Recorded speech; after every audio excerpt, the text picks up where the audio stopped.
when your data has a particular form, when your data is very, very high dimensional and sparse, so examples of this would be text.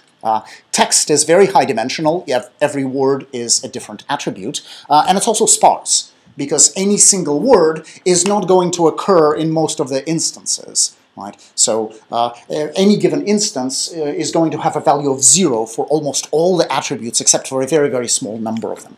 So if you have data that looks like that, you can use something called inverted lists. An inverted list is a data structure. It sits behind every search engine that you use, and what the data structure does is it basically, for a particular value of the attribute, it's going to list all the instances that contain that value of that attribute. So if our data set is a set of emails, our attributes are individual words, the data structure would look kind of like that. So the word review occurs in document 2, in email number 2, and in email number 6.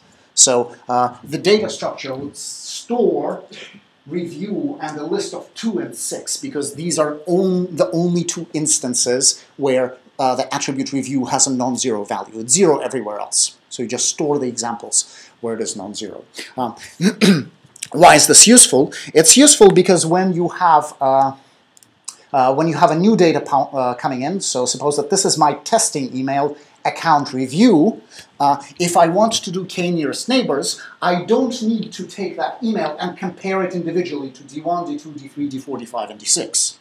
What I can do is I can only compare it to those instances that contain the words account and review. So I go into this data structure, I pull up an inverted list for account. It has emails 2 and 6. Account has email 6. I pull up the inverted list for review. It has 2 and 6. And then I can merge those lists and just compare the new email to email 2 and email 6. I don't need to compare it to anything else because I know that it will have 0 similarity to everything else. So my nearest neighbors must be 2 and 6. I can get that directly from the inverted list.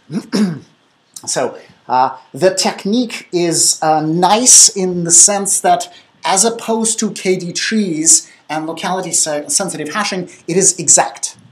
With this technique, you will never miss nearest neighbors. So if some neighbor was if some training instance was similar to you, there is no chance that this technique will miss it. It is exact.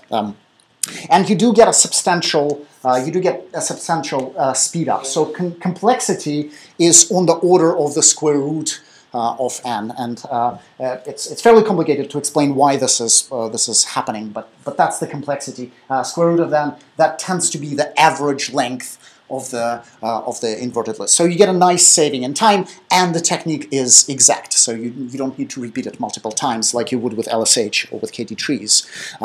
So what's the downside? The downside is this only works for high-dimensional sparse data.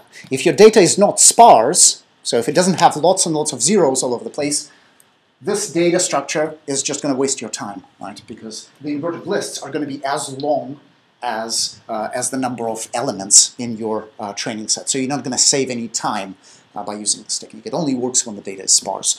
Fortunately, there's plenty of sparse data sets around.